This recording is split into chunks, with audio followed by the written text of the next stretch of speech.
Celiac disease is an autoimmune disorder that causes the body to have difficulty digesting gluten. My name is Kaylin Cott. I'm 17 years old. I have been living with this disease for a little over a year, and this has been one of the largest changes in my life. Through this knowledge, I have come to learn that not everyone treats people with celiac disease the same, and there are many physical and social challenges that come with this disorder.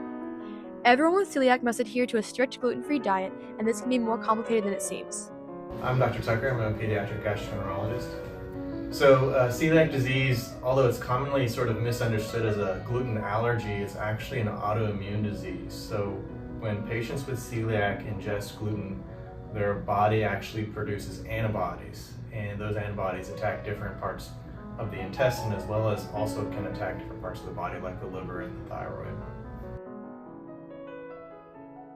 First of all, gluten-free food like this gluten-free flour is a lot more expensive for a lot less product than regular flour.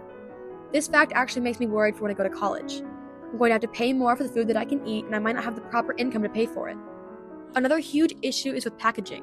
These Lindor chocolates don't seem to contain any bread or wheat, and the packaging also only mentions tree nuts as an allergen to look out for. But surprisingly, this contains something called barley malt powder, which absolutely contains gluten. My name is Sarah Gonzalez. I'm a registered dietitian and nutritionist. Wheat is one of the top 8 food allergens, and so wheat has to be labeled clearly on labels, but it's only because of the allergy labeling laws that is the case. The problem is that gluten also includes barley and rye. Rye is not such a big deal, except rye bread, which you should stay away from, but barley is found in a lot of flavorings and other things like that. Having celiac disease also presents many social challenges such as the ones that come up at holidays. For example, during Halloween I have to be careful with the candy that I pick up by reading the ingredients and Googling the ones I'm unsure about. Many houses during this holiday only give options with gluten, so I must give those to my friends. I have a lot more to think about than other teenagers my age, which can be hard to juggle by myself. Having celiac disease is more than just a gluten-free diet trend. It is an allergy where the person cannot even touch gluten, among with not even be able to eat it. This also means that the person needs to look out for cross-contamination, and because of these restrictions, this severely limits the options for food. How I got to be diagnosed with celiac disease was extremely rocky, and I strongly believe this could have been prevented with proper communication. There are 2 steps to the diagnosis process. 1 is to see signs of celiac in the bloodstream through blood tests, and 2 is to get officially diagnosed through an endoscopy. That is a procedure where the doctor looks inside your intestines to see the damage that gluten has caused. I completed the first part with no issue. I got blood work done and a nurse called my family with the results that I had celiac. She told me to start on a gluten-free diet as soon as possible, so I did. Later, when I met with the gastroenterologist, he told me that I was supposed to have stayed on gluten in order to undergo the endoscopy. After knowing this, I had to go back on gluten for 1 month so the endoscopy could be properly done. I was fortunate enough to be able to do this because I have asymptomatic celiac disease, which means that my body is not in pain after consuming gluten, but this is not the case for many. What I've learned from this experience is that the communication needs to be improved between doctors and patients in order for everyone to be able to get the diagnosis and treatment that they need.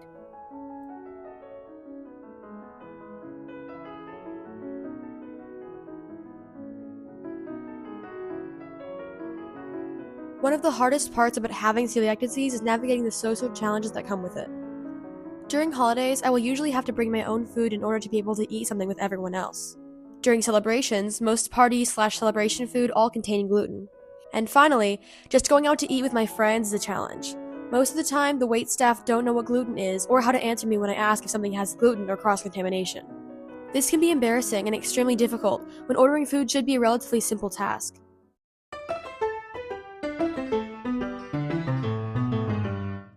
I'm a part of Clements High School Troop 3689, and this year I went to Texas Thespian Convention. This was extremely exciting, but like usual, I have more to worry about than the average thespian. How am I going to be able to eat? At the Thespian Convention, all teachers and students stay in a large hotel which is called the Gaylord Texan. This means that all workshops and competitions are in the same building. This also means the restaurants are in the same said building. Usually hotel restaurants don't provide any gluten-free options, so I opted to take my own food. I brought a plethora of snacks and gluten-free food that would be relatively easy to heat up or make. One of the guys in Clements Theater even made protein smoothies, which of course I had to check if it was gluten-free. Overall, it turned out to be a pretty good experience food-wise and a great experience theater-wise. I was able to make stage-ready prop swords, improve my British accent, learn the Dancing Through Life choreography from the new movie musical Wicked, learn figure drawing, and finally compete in solo musical and team set challenge.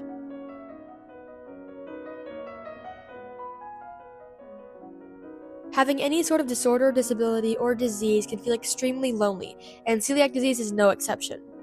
That is why many turn to find some sort of community that can understand the hardships. There are some in-person groups that will meet either to share with one another or even just to go out to eat together to alleviate the stress around it. Along with in-person, the modern world has created countless online communities as well, including Instagram accounts and channels, TikTok pages, blogs, Discord servers, Facebook groups, and more. These can be great for people who don't have anyone to talk to about celiac and feel isolated and alone. Online communities can bring people together in a new way. This can be to share recipes, share experiences, share awareness to reach more people, and more. This has actually inspired me to create my own version of an online community. I've started a YouTube channel where I will be sharing awareness and recipe videos for people with celiac and others who might eat gluten-free for their own reasons.